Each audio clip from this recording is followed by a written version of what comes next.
अस्सलाम वालेकुम वरहमतुल्लाहि वबरकातुहू। मुअज़्ज़ज़ नाज़रीन किराम, मैं उम्मीद करता हूँ कि आप सब खैर वाफियत से होंगे।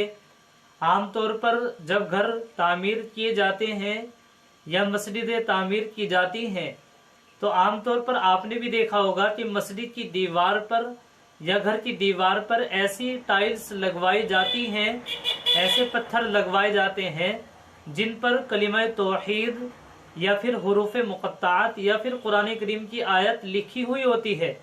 आप हजरात ने भी देखा होगा कि घर की दीवार के ऊपर या मस्जिद की दीवार पर ऐसे ऐसी टाइल्सें लगी हुई हैं, तो हमारे जहन में ये बात तो आखिर आई होगी ज़रूर कि ये टाइल्स लगवाना इस तरीके की कैसा है। क्या हम ये अपने घरों के सामने, अपने घरों की दीवारों पर या मस्जिद की दीवार पर ऐसी टाइल्स लगवा सकते हैं या नहीं? आज की वीडियो में हम इसी पर बात करेंगे। तो सबसे पहले गुजारिश ये है कि अगर आप मेरे चैनल पर नए हैं, आपने चैनल को सब्सक्राइब नहीं किया तो सब्सक्राइब ज़रूर करें, लाइक और शेयर करना ना भूलें, और कमेंट्स में जो भी लिख कर के आपको मालूम करना हो वो मालूम कर सकते हैं, पूछ सकते हैं। आपके सवालों का जवाब दिया जाएगा इंशाअल्लाह ताला।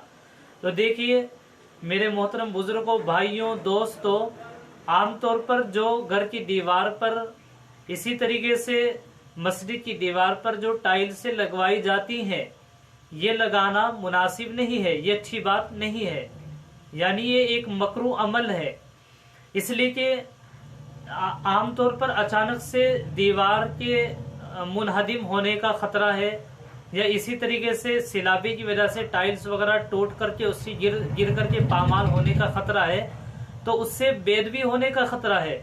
ऐसा हो सकता है कि उससे बेदबी हो जाए, और ये मुमकिन नहीं है, बल्कि ऐसा हो सकता है कि घर दोबारा तामीर करना पड़ जाए किसी बिना पर, या इसी तरीके से उसकी बेदबी किसी भी शक्ल में हो सकती है।